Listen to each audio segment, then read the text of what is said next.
Quran surah keempat ayat 17. Bismillahirrahmanirrahim. Innamat taubatu 'ala Allahi lilladzina ya'maluna as-su'a bijahalatin thumma yatubuna min qarib.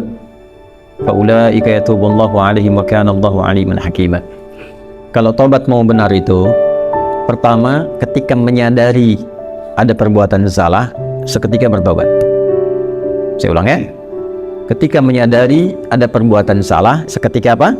Bertobat. Karena kesadaran tentang kesalahan itu bagian dari kasih sayang Allah yang mengantarkan seorang hamba pelaku maksiat untuk bertobat. Jadi sadar itu pengantar tobat. Pahami itu dulu ya. Pahami. Dan biasanya saking sayangnya Allah, orang yang pertama kali melakukan salah itu langsung diberikan getaran pada jiwanya untuk merasakan kesalahan itu dan menilai bahwa itu salah. Nah, itu pengantar tobat. Kalau sedang ada itu cepat ambil, karena tandanya Allah masih sayang. Yang bahaya itu kalau melakukan salah nggak ada tanda itu bahaya.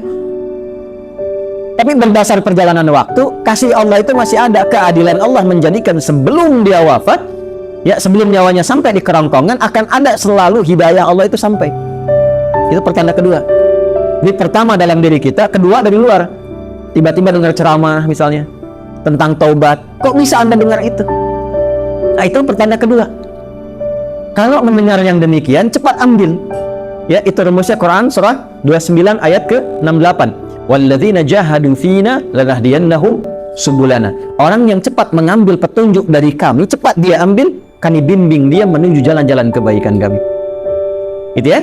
Demi Allah saya katakan, sepanjang berbuat salah apapun, itu selalu ada getaran yang menyimpulkan itu salah. Ya, bahkan ada pencegahan dulu.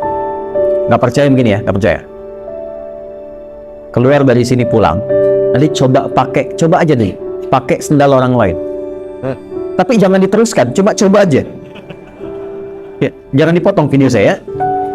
Cuma coba, jangan diteruskan. Itu begitu akan dipakai, pasti hati kecil mengatakan itu bukan punya kamu. Itu pencegahan namanya. Begitu dipakai, dipaksakan pakai, nanti di pertengahan ada rasa lagi, kamu salah. Nah, itulah pengantar taubat. Ikuti, kalau diikuti istighfar, astagfirullah, balik lagi, dikembalikan pakai pada yang kita miliki. Itulah taubat. Ya, jadi itu rumus pertama. Kalau sudah ada rumus pertama itu, istighfari dulu, sesali, dan minta petunjuk pada Allah untuk dikuatkan bertahan dalam jalan taubat itu. Tinggal nanti kadar maksiatnya, apakah dia ringan, tengah-tengah, atau kadar maksiat berat. Kadar maksiat berat itu yang sudah jadi kebiasaan. Biasanya pada yang terakhir ini, mohon maaf, tidak seketika biasanya. Kecuali ada kejadian besar yang membuat dia bisa meninggalkan itu sama sekali. Ibunya diselang nafas yang terakhirnya. Nah, ibu sering mengingatkan kamu dalam keadaan sehat. Sekarang menjelang kematian pun yang ibu rasakan, ibu ingatkan lagi. Apakah dalam keadaan ibu yang sudah sekarat ini mengingatkan kamu belum mau tobat juga? Maka dengan keadaan apa lagi mesti ibu ingatkan engkau, misal.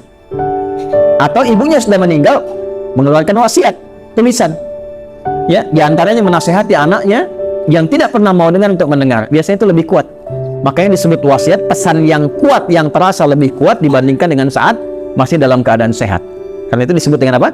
Wasiat. Ya, wasiat itu bukan sekedar tentang harta.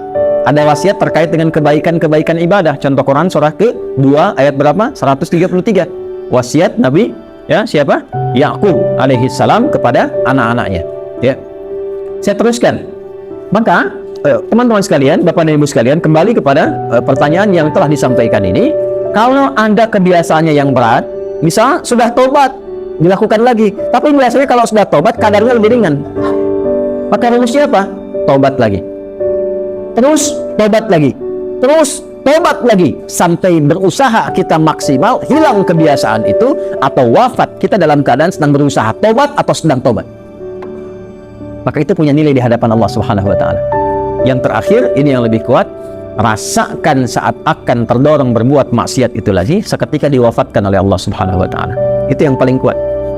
Misal sudah tobat pengen maksiat lagi, rasakan saat maksiat itu wafat. Itu yang paling cepat mencegah dari perbuatan buruk, sehingga insya Allah dari salah bisa berpeluang menjadi saleh.